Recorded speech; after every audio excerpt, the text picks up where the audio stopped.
এই যে গতকাল আপনারা দেখেন কুমিরকে যে একটা কুকুর দিয়ে দিল, খুলনা খান জাহান আলীর মাজার শরীফ একজন কত বড় বিশ্ববিখ্যাত বলি, ওনার দরবারের পাশে ওখানে একটা বড় কুমির দেখলাম যে আসতেছে, একটা কুকুর, অবলা প্রাণী আছে, সেটা একটা পশু। আমরা তখন পশুর চেয়েও নিকৃষ্ট হয়ে গেছি। আমি একটা খুব কমন কথা বলেছি কয়েকবার, পৃথিবীতে এত কোন কুকুর কুকুরকে মারে নাই, কোন বাঘ বাঘ মারে নাই, কোন সিংহ সিংহ মারে নাই, কোন সাপ সাপ মারে নাই, কোন মানুষ, ঠিক কিনা জোরে বলেন? আমরা কি আশরাফুল মখলুকাত? আপনি দেখবেন যে আমি অনেকবার দেখেছি রাস্তায়, বহুবার, আমরা তো সারা রাত রোডে থাকি, সামনে একটা বিপদ আসতেছে, ধরেন একটা গাছ ভেঙে পড়বে অথবা ভয়ঙ্কর কোনো কিছু সিচুয়েশন হবে, একটা কুকুর এসে দেখবেন আপনার গাড়ির সামনে ঘেউ ঘেউ করতেছে। সে আপনাকে বোঝাবে যে তুমি সামনে যাইও না।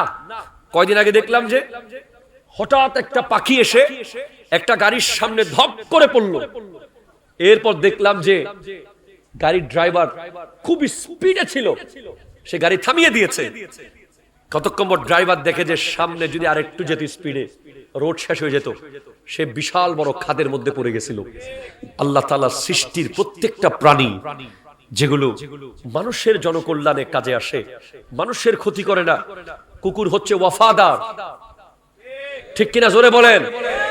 যে এলাকায় কুকুর আছে সে এলাকায় চোর ডাকাত আসতে পারে না ঠিক মতো। আপনি দেখবেন অনেক আমাদের, আমি ঢাকায় যে মসজিদে জুমার নামাজ পড়াই খিলগাঁও তাহেরিয়া কমপ্লেক্সে, ওখানে 4-5টা কুকুর সারাক্ষণ বসে থাকে। এরা দেখবেন যারা পরিচিত মানুষ যাদেরকে চিনে এদেরকে অ্যাক্সেস দেয়। এক বিন্দু অপরিচিত কাউকে দেখলে সাথে সাথে সে সিরিয়াস হয়ে যায়, সে বিশাল কয়েকজন দারোয়ানের কাজ কুকুরগুলো আঞ্জাম দিচ্ছে।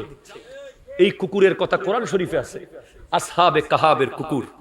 হযরতে ওয়াইসুল করনির সাথে কুকুরের কথা হয়েছে একবার, খাবার কুড়াতে গিয়ে ওয়াইসুল করনি বলেছিলেন, আমি যদি হাসরের মাঠে ঠিকভাবে পুলসিরাত পার হতে না পারি, তুমি আমার চেয়ে উত্তম। সুবহানাল্লাহ, জোরে বলেন না? আর আমরা মানুষরা কত পাষাণ, কতটুকু নির্দয় হলে আমাদের কিছু মানুষ দেখলাম যে তার দাঁড়িয়ে দাঁড়িয়ে তাকাচ্ছে, আর একটা কুমির এসে সবার সামনে কুকুরটাকে কামড় দিয়ে নিয়ে গেল। আমি সহিহ মুসলিম শরীফের একটি হাদিস আপনাদেরকে কোট করতে চাই। সহিহ মুসলিম 1958 নম্বর হাদিস, নবী সাল্লাল্লাহু আলাইহি ওয়াসাল্লাম ইরশাদ করতে লাগলেন, যে ব্যক্তি কোনো জীবন্ত প্রাণীকে তার খেলার লক্ষ্য বানালো, খেলাধুলার লক্ষ্য বানিয়ে তার ক্ষতি করলো, তাকে আঘাত করলো, তাকে মেরে ফেললো, বা তার খেলার লক্ষ্য বানালো, তার উপরে লানত, তার উপরে আল্লাহর লানত, তার উপরে আল্লাহর লানত। এই কুকুরকে সৃষ্টি করেছেন কে? আরো জোরে বলেন কে? বিড়াল সৃষ্টি করেছেন কে? মাছ সৃষ্টি করেছেন কে? পশু পাখি সৃষ্টি করেছেন কে? আপনাকে যেগুলো হালাল ভাবে জবে করার জন্য অনুমতি দেওয়া হয়েছে।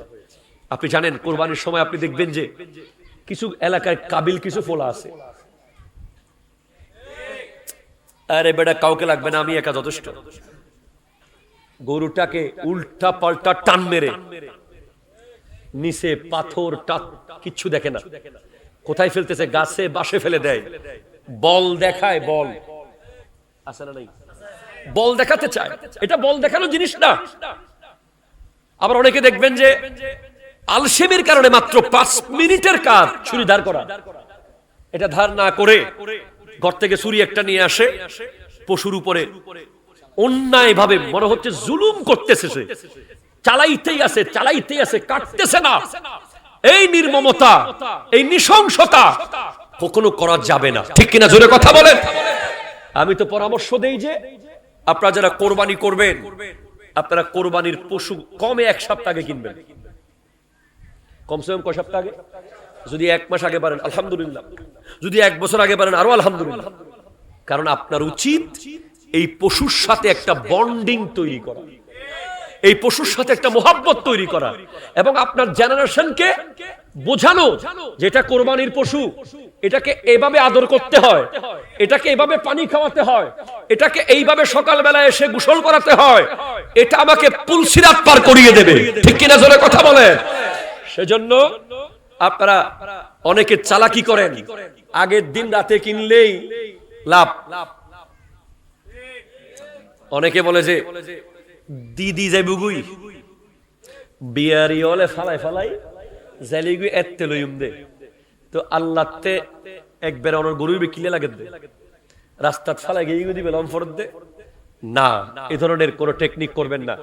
কোরবানির মধ্যে হার জিতের কোনো ফাংশন, এটা হার জিতের কোনো বিষয়, এটা ফুটবল খেলা না, এটা ক্রিকেট খেলা না, এটা কোনো প্রতিযোগিতা নয়। এটা হলো আল্লাহর রাস্তায় একটা পশুকে কোরবানি দেওয়া।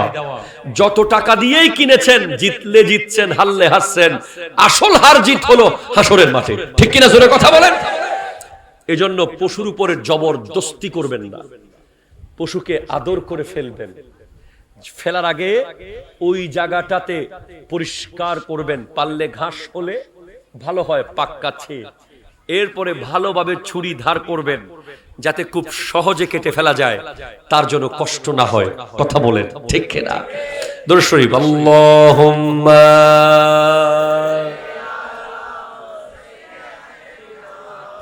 মাওলানা মুহাম্মদ ওয়া আলা সাইয়্যিদিনা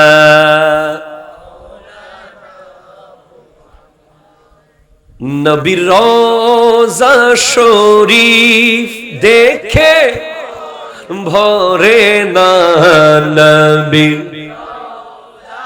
শরীফ দেখে মন ভরে না, দিদার দাও গো শাহে মদিনা, দিদার। এটা জোরে মোহাম্মদ। নবীর শরীফ দেখে মন ভরে না, নবীর ইফ দেখে মন ভরে না, দিদার হে মদিনা। আরো শের মেহমান করেছে আল্লাহ, কত শান কত মান মোর কামলিওয়ালা। আরো শের মেহমান কত শান কত মান মোর কামলিওয়ালা। ও গো মদিনাওয়ালা করো করুণা, ও গো করো করুণা, দিদার দাও গো শাহে মদিনা। নবীর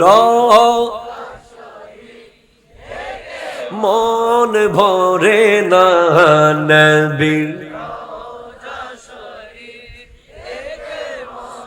ভরে না, দিদার দাও গো শাহে মদিনা, দিদার দাও গো